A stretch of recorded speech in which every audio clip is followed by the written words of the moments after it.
of Cosmic Conversations. I'm your host, Marla Martenson, and I have a very exciting guest for you today. His name is Joe McQuillen, and he wrote this book called My Search for Christopher on the Other Side. So I'm not even going to tell you his bio or anything. I'm going to let him jump right in and tell you what happened to him 3 years ago. And so, hey, welcome, Joe.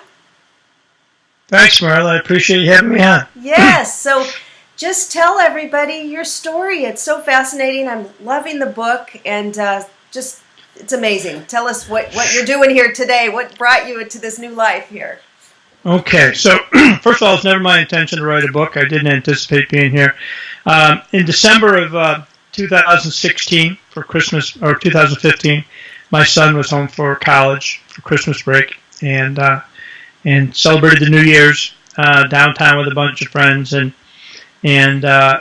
so for the last weekend before they were headed back to college, they decided to go up to a friend's lake house in Wisconsin, about an hour and a half away from the North Shore, and Sally and I were kind of actually relieved because instead of running around on a Saturday night in the city, they were going to be in this bucolic setting, you know, of a lake house on a small lake, and so.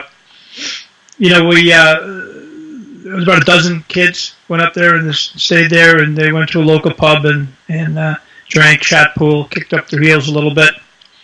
Went back to the lake house, and about 3 o'clock in the morning, 4 of them went out for a walk and passed a boathouse and thought it was a great idea to jump in a 3-man canoe, leave their phones. It's kind of a perfect storm. You know, they had Timberland boots untied, they had layered clothing, and there were 4 kids with no life preservers in a 3-man canoe on an icy lake. And they paddled out, and none of them made it back. So that was January 3rd, 2016. And at that point in time, I had one encounter 16 years prior to that led me to believe in the other side. And so at that point, I decided that if I could if there was another side, and I could find him, that I was going to put my efforts into that, because, a world devoid of him altogether would have been too tough to bear. But I was also a very pragmatic guy. I was a car dealer for 25 years, so I'm not going to be sold a bill of goods, and if this wasn't accurate, if this wasn't true, I just wanted to mark it off, check it off the list, and go somewhere else and see where else I could do. What's the next way? And the event itself was an amazing awakening for me that caused me to push through, and then a year later started to write a book about the events. So this happened January 3rd, and seeing a bunch of mediums and talking to a bunch of mediums and writing copious notes about the events, and assumed that someday, Marla, I'd be sitting on a rocking chair on a deck and reading and reading these notes that I had kept. Right. Now, so what is your first encounter? How did you first connect with Christopher? Flashback to 2000. And I had connected, I had made an appointment with Nancy Myers, who's out in Surprise, Arizona now, and she was in the western suburbs, and she was a medium angel expert, and I don't know if it was a spiritual quest or curiosity, but I went and saw her. And, the first 3/4 of an hour, it was a little mundane, and I was getting ready to get back to work, and she looked at me and she said, "Your dad's here, and he's holding a caboose and he's telling you railroad." Now, my dad spent 40 years on the railroad. We had 5 boys in the family. We all worked on the railroad during college. My beloved Uncle Bill on my mom's side was a railroader. Her dad was a railroader. So we were a railroad family. Some families are teachers' families or lawyers' families. We were a railroad family. That kind of railroad steel runs in us. And so as a youth, I remember staying when my dad was the yardmaster, and in a tower up in the air. It looked like a water tower. It was the yardmaster's office overlooking rail yards, and I would go up there and spend the night with him. And And then later on, I worked on the railroad. So when she said this, she got my attention. Now, Dad, in typical Iron Joe fashion, which was his nickname on the railroad, Dad didn't give me any secrets of the universe or a how-to. He just let me know it was there. Yeah. And so that was good enough. I shelved it, put it in my back pocket. So 16 years later, when I needed it, I pulled it out and started taking a walk in this direction. So did you contact a medium? Now, I know you talk about Andrew Anderson in Chicago. I've had him on my show. No? Yes. And, I'm thinking, no, I love Andrew. He gave me a reading, and he was so spot on. I mean, the first 3 things he said I should be doing, writing, healing, and which I do. I've written 5 books. I'm a healer. And then he said readings. He said I should be giving readings, card readings. Now, this was like a year and a half ago. I'd always wanted to do it. I felt that it was too daunting.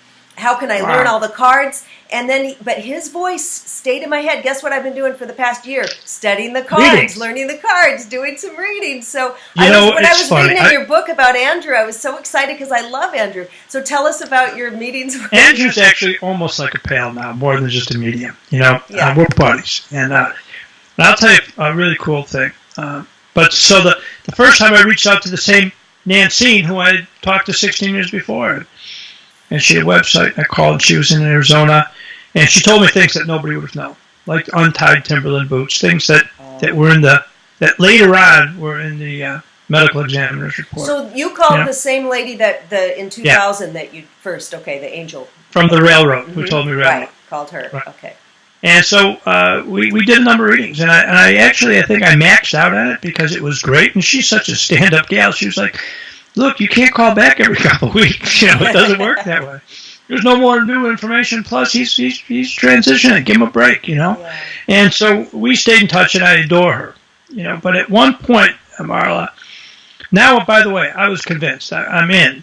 There's, I know this is real. It's not a belief anymore. It's a knowing. So then I decided to find somebody local because I wanted a clairvoyant who could look into my son's face while I looked at him, right? I wanted to see what he looked like. And so I just none of this was an accident. My coincidence is just God showing off as far as I'm concerned. So I go on the website and I'm looking and I find some website that's rating mediums in your state. And I pulled up Andrew and he was highly rated. And he was in Elmwood, or he was in Hoffman Estates, which wasn't far. So I made an appointment, and gave myself an escape route because I always do, and figured if I could cancel if I didn't feel like doing it. And so the morning I went to see him, I was very excited, and I stopped at Christopher's grave. And you read the book, so I moved him over from one grave to another because he was buried next to another couple, which we didn't know because it had been snowing, and I was angrier than a wet hen. But we moved him over and I'll occupy the grave he was in. So it was a nice, warm summer day, and they had moved him over recently because they had to wait for the ground to thaw. So the dirt around his grave was loose dirt, and so I had ordered. Nobody knew this. I mean, nobody on the planet knew this. I had ordered shamrock seeds that I had gotten the day before, and before I left, I grabbed a leather bracelet out of my desk drawer. My dresser drawer that Chris had given me when he was 4 years old at Disney World, and it had Goofy on it. It was a leather, bracelet with a clasp. It had been sitting in there for 16 years. For some reason, I put it on under his sleeves, went to the grave, planted shamrock seeds, talked to my son, which I do all the time. And you got to understand, Marla, it's not like some old guy sitting on a park bench feeding pigeons. I go to the grave because I know the energy for Chris and I is great. I don't think he lives there. I know that he meets me there. He's with me all the time. But there's a really good energy there that allows us to communicate. So I went there, did that, then went out and saw Andrew. So the first time I walked in to see Andrew, and he wanted to see some pictures, and didn't want to know any names or anything. And he said, Chris acknowledges that you guys celebrated his birthday. You always did, which was true. We went to Rana, Japan, had a special dinner for the kids' birthdays. He said, Chris acknowledges that you let go of balloons and lanterns. So we let go of Chinese lanterns at his grave. We had to we went down to tried the grave, it was too windy. Went down to the beach, it was too windy. So the soccer fields, we let him go. He said, Chris acknowledges that you were planting something today in his grave. Now, Marla, nobody. My wife didn't know. Nobody knew, that I had planted those. And he said, and Chris acknowledges you're wearing his bracelet. Now, this is 5 minutes in. Right. He's nailed the dinner, the birthday. He also said, by the way, what did you celebrate? What anniversary last night? Well, the night before was Sally and my wedding anniversary. And we didn't exactly celebrate it because the first 6 months there wasn't a whole lot of celebrations. But we acknowledged it. We honored it. He said, because the family was all together for that celebration, including your son. Then he wanted to tell me about, how beautiful my son was and how sweet and reckless and that sometimes he wrestled with depression and didn't want to be here. But he was adamant that there are 4 boys that drowned, so he was adamant that it was just a dumb mistake. And he said, Dad, this time it wasn't even my idea, going out of the boat, because it usually was, and that was 10 minutes into this reading, so it was like buckle up. Now it's concrete. Now I've got to learn to get better at this, and where do I go from here? So yeah, Andrew really, and by the way, fast forward 2 years later, or a year later, I'm finishing up the book. I just read a book by a guy named Bob Olson. Mm-hmm. Yep. I've seen his show many times. And he's got a YouTube show. Yeah. He's amazing. Yeah. He's amazing. And he said he had a website, so I went on the website, and that was coincidentally the website I used to look up Andrew. I didn't realize. He rates mediums. Yes, I didn't know that. Yes. So if you connect all these dots, right? I mean, this is the biggest coincidence in the history of the world. And so, that cemented it. I knew this. I knew there was more. I wanted to get in, and so, I'm new at this. This isn't exactly something I'd been, chasing around for years. But here's a book called Complete Idiot's Guide to Communicating with Spirits. Oh. So I'm researching, I'm reading, and by the way, look behind me. You can probably see it over my head. There's a railroad lantern on my dresser. If you're questioning whether, I'm from a railroad family, I still consider that. You're a railroad. Yeah. I'm a railroad kid. And sounds like me with all the books. Andrew and I have become pals. That's great. And it sort of gets to be almost it's an interest, it's a hobby, but it can kind of be an obsession because I'm constantly, I told you doing the shamanic journeys and doing the cards and reading the books too, but it just makes life more magical.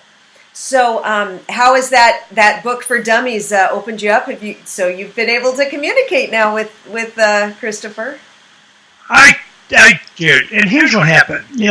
I did a bunch of research. I read a bunch of books. I can tell you, most of them, Marla, they're either so dry and technical you can't get through them, or too flighty. So when I decided, and I didn't decide, when I was led to write this book, it was basically that it was writing from, telling a story, a Sanashi, an Irish storyteller. And so, a year in, on January 3rd, 2017, I had started going into my office, which was Christopher's bedroom, lighting some sage, lighting some candles, aligning my chakra with a chart that I got from Andrew, and looking at pictures of Christopher, and meditating, and listen to meditation music on a headset, and it was always, I knew I was on a journey that way. So when I decided to do this, on January 3rd, I woke up on the anniversary of Christopher's crossing, and I went through my whole routine, and then I got a message in my head. And I looked down, and I had it's funny because I had a pen, and if you grew up in locker rooms, you learn to, you kind of never mess with tradition. So Andrew had given me a pen right here that's at one of his spirit circles. It was a big velocity pen, nothing special. I just liked it. Right. And I had a Staples legal pad, and I started writing. And And it was messages. It was, hey, Dad, you're not going to believe this. This is beautiful. It's blue and it's warm and the breeze is like love. It's like a love breeze in the air. It's like nothing you've ever experienced. And he started describing what it's like, and he started talking to me. And I was a little taken back, but I'm writing now furiously. And he's describing the journey. He's describing the drowning. He said it was like falling over. He said they'd been inebriated, so it was like going to sleep, that it wasn't painful. And he said that he's sorry he's brought so much pain to his mom and I, but that he's happy and that he's home. Now, he told me one thing, Marla, that reinforced that this wasn't from me. The young man who parents owned the lake house was named Scotty. And Christopher and Scotty grew up together.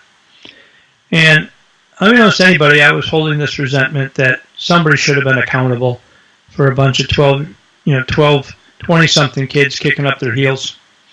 And of course, it's nobody's fault. But I'm Irish. I was holding on to the grudge.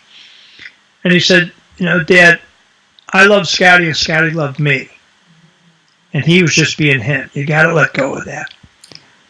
And I write it down and think, okay, Chris, anything for you. No worries. Besides, when am I ever going to see this kid again, right?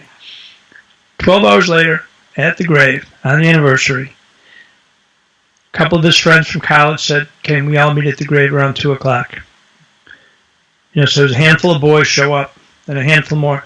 There were 40 kids at the grave that showed up for this impromptu celebration of Chris. And I pull out the hockey cooler, I pull out the cigars, and it's probably 5 degrees, January at North Shore. And who walks up to me with tears in his eyes? Was Scotty.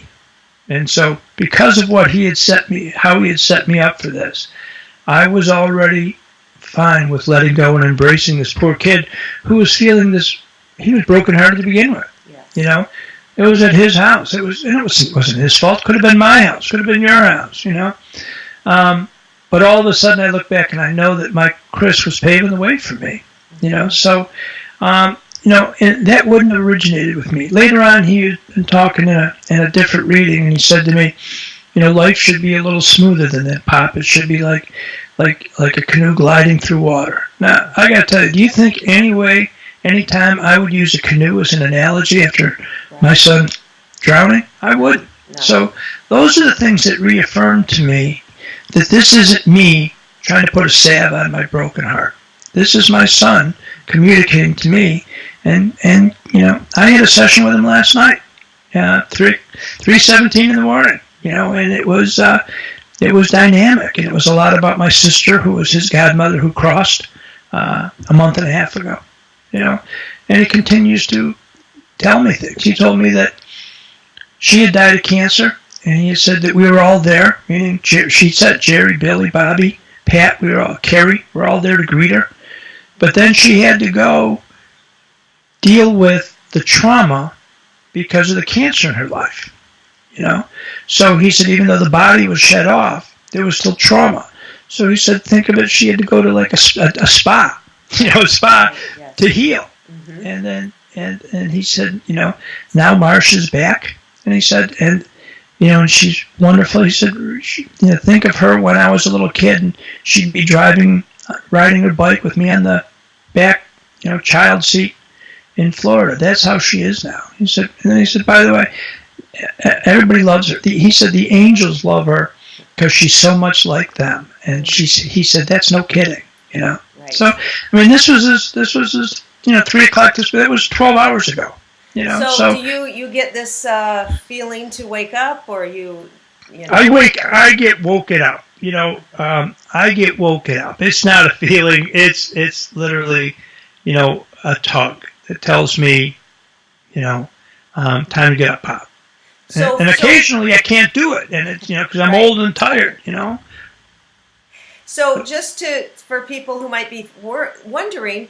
I do some automatic writing. If I want to give an angel reading, I will type it, because now that we use computers, I can't write very long with my hand and a pen. It starts to hurt my hand. So I will go on the keyboard and I'll let the message flow through, and I do hear, it's my own voice, but I hear these things and I let it go through.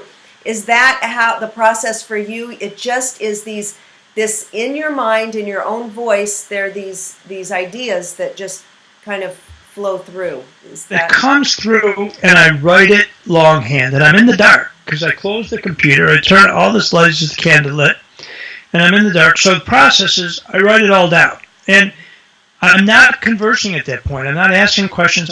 It's like I'm taking dictation. He's telling me things. And last night was a big thing on moments. He told me that, he said, remember when we were in Arizona, when we spent the time in Old Scottsdale together. Remember when I came up and saw you, it was the last Sunday before he left, and came up and hung out with me and watched a bit of a football game. He said, those moments matter. Tell everybody to embrace those moments. Right. He said, by the way, we relive those moments. They make us happy, on the other side. Mm-hmm. He said, it's not just for you, but honor those moments. He's telling me this too. I mean, wow, at 2 o'clock in the morning. So, and here's a funny story. I had written this book. So here's how the book got started. So I had all these notes. About how the book got started and how you got it published and all that. Right. Both of them have a lot to do with Chris, or if not all to do with Chris. So I got this book, I got these notes in a file that I just lay behind as in order of the dates of all these notes I've been taking. And so now I'm writing stuff down that he's given me and doing the same thing. I finished reading the book, or I finished writing his messages when he says, okay, Dad, pulling back, see you later. It's over. I turn the light on, I grab a fine point pen, and I start going through, and because I know that 24 hours later I'm not going to be able to read my own handwriting and clarifying what I'd written.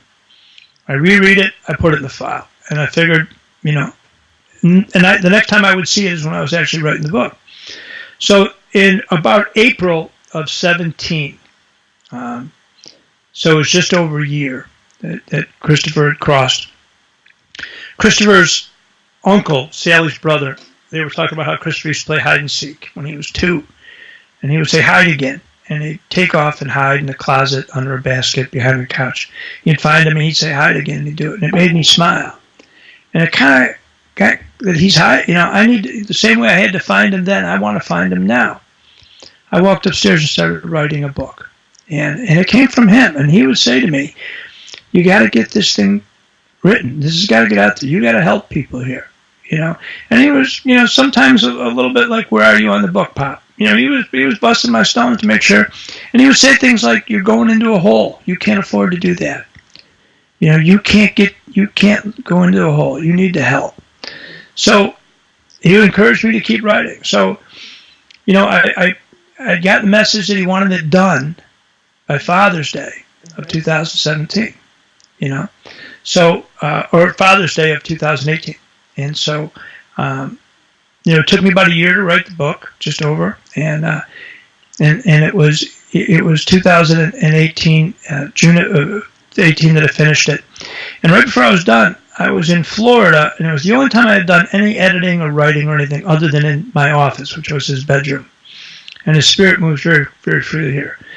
And so I'm reading this, but I'm also reading Bob Olson's book, and all of a sudden I'm reading what automatic writing is. I called what I was doing automatic writing. It's not. Automatic writing is when you go into a trance, you write in somebody else's handwriting, and you don't remember what it is. And then I found out mine's called spirit writing or channel writing.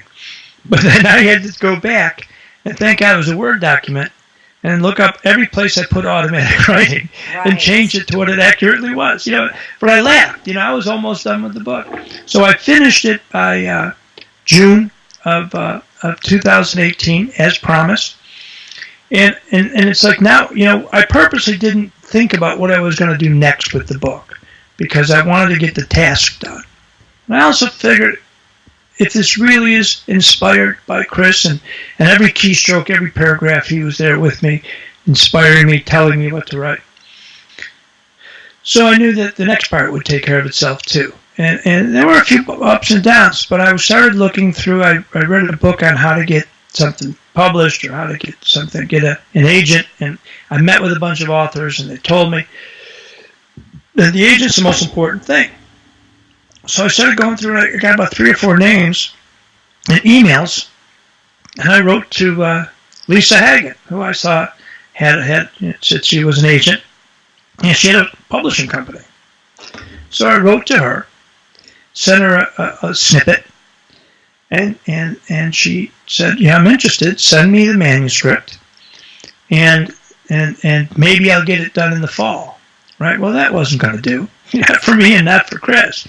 Yeah. So I sent it to her, and she emailed back. She said, "I read a chapter, and I'm surprised because of the seriousness of the subject, how much I laughed. Because she said, you're a good writer, and you both are funny." And and so I was like, okay, Chris is now working his magic. And by the way, don't be surprised if he gets his arms around you. You get shanghaied into this too, Marla, because that's how he is. With every medium I've ever encountered, he's been this moving force, and it's really and they love him, and so she said, I'll get I'll try to finish it. I've got other projects ahead. And then she sends me back an email and says, you're tenacious, but your son's ridiculous. He won't leave me alone. So I read your book. I love your book. And yeah, we'd like to, I'm going to send something over and be your agent. So we got it together, and she hooked me up with an editor, and we were furiously writing stuff along with trying to keep, your day-to-day stuff going. Yes. Yeah. And we got a couple of rejections, which really kind of surprised me. Like Post Hill and places that I thought would really want this book. And she said, I've got 3 or 4 rejections. I'm really, kind of beside myself. So I'm going to pull back any other offer letters, and I want to publish this myself with my company. And so Lisa's been this wonderful force in my life, since then. It was funny. I do a golf outing every year for Chris. And the charity goes to Imbalance Ranch that I was just at talking to the boys about recovery.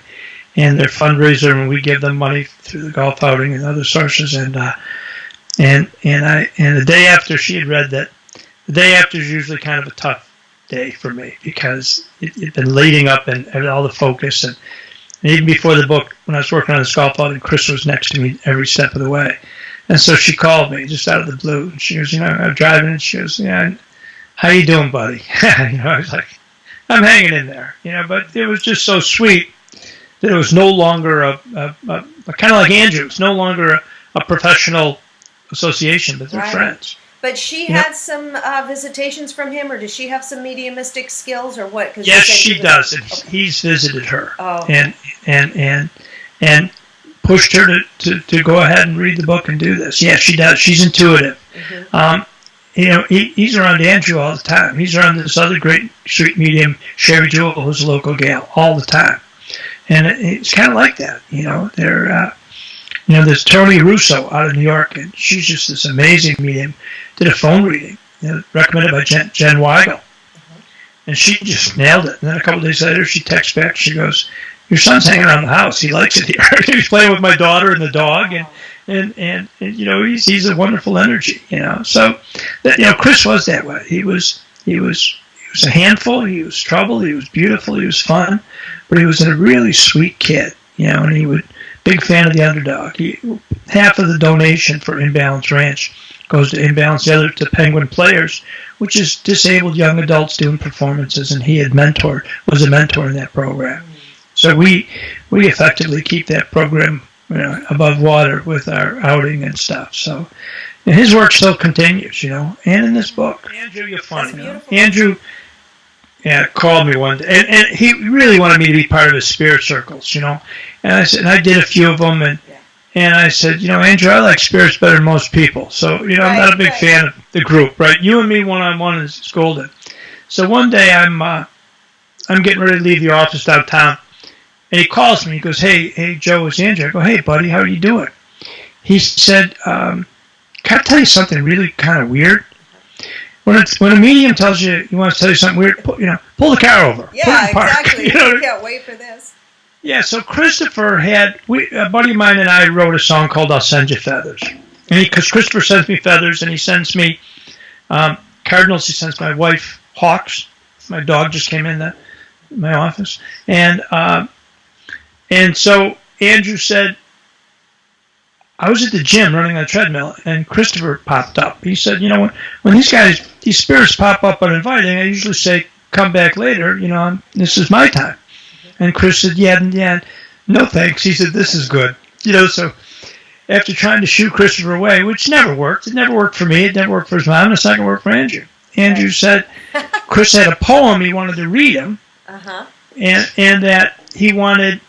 So Andrew said he wanted to finish his workout, so he called his daughter and said, I'm going to dictate a poem. Would you please write it and then send it back to me? And so we did. And it says, thank you, Pop, for the man you've been. You've made my life quite full.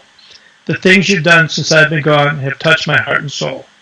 My spirit's always with you, Pop, every step of the way, helping you get through the roughness each and every day. Even though you cannot see me and there's nothing I can do, I know you hear my whispers when I say that I love you. Keep the family strong and know that I'm still here, still there, and I'll keep leaving feathers to let you know I care. When you got a medium getting, a poem from your spirit son, he's a strong spirit. That's right. And where does he leave the feathers? What kind of feathers? It's everywhere. There was a story in the book that I was just out at the ranch. So Chris went to Balance Ranch for a year. It's a boarding school for boys with alcohol and drug addiction, some discipline. And so he went there for a year and then stayed on his staff for a year. I'm on the board now. The owners and I are pals. It's in a little town in Huachuca, Arizona, right by the Mexican border, and it was a dude ranch. So for their first just 8 or 9 months after Christopher crossed over, we went up. Sally and I went to the first fundraiser. And then we drove down to the ranch, and Robert Gonzalez was one of the therapists. He now owns a ranch himself, and he hurt cattle, and he's still a therapist. And he walked in when we were just talking and walking the ranch, and he told us stories about, he's an Indian, and Robert Oliveras, excuse me, and he was an Indian, and he was just telling stories about how powerful science. And we loved it, and Christopher's best friend is a musician, and years earlier, Robert had given him a feather that he carries in his guitar case to this day. We went and saw Christopher's godson the next day, Johnny Gonzalez. And I saw Sally, we were in a park, pick up a feather, just probably a duck feather, put it in her purse. So I found one. I didn't want her to have something I didn't have, I picked up, I said, I don't have a purse. Can you bring this home and put it on my desk? Yeah. We get home the next day. I go to visit the grave, which I tend to do, and there's a feather across the grave, and I'm like, wait a minute, I wanted this from my office, which which is right here, I didn't want it on the grave, so I said when I got back, but I said, it's there. I'll leave it there. I said, Sally, why'd you put the feather on the grave? She said, your feather's on your desk. Next time you want to bring a feather home, you bring your own feather home if you've got to be critical, And since that moment, he sends us feathers all the time. He sends us feathers when I'm scared, when I'm sad, or just to say hello. He sends me cardinals, and it's amazing. I'd never seen it. And I had a cardinal on my passenger side window while listening to a Jimmy Buffett song. And I put it in the book, and it was tapping on the window. Cardinals aren't usually over in your area, or no, and they're certainly not sitting on your passenger side window tapping on the window. So, and I'm telling you, this is just how it happened on my kid's life. There was a friggin' cardinal tapping on the window, and I was like, "Hey, buddy." And so I get all my buddies are greatest guys in the world, supporting group and wonderful. And every once in a while I get a picture of a feather. My one buddy said he was in Manhattan going to a meeting that was a pretty heavy meeting. And he said, hovering in front of his face was a feather. And he said, I knew Chris was with me, so I had nothing to worry about. So. It was hovering? Am I in recovery? No, it was hovering. It was hovering. A white feather hovering in Manhattan. Yeah. Outside or inside the meeting? No, outside. He was walking to an office, and it was outside. But Manhattan's not famous for feathers hovering in the middle of the air. Exactly. I will tell you one that just happened last weekend in Sedona. So I had this wonderful, and she did a medicine wheel, this tour, and she's, she's gone on her own vision quest for 5 days in the desert. This woman's the real deal. And I wanted only a one-on-one. I didn't want a group. I didn't want anybody dressed in shorts and khakis like out of Central Casting. But I got this gal who was the real deal.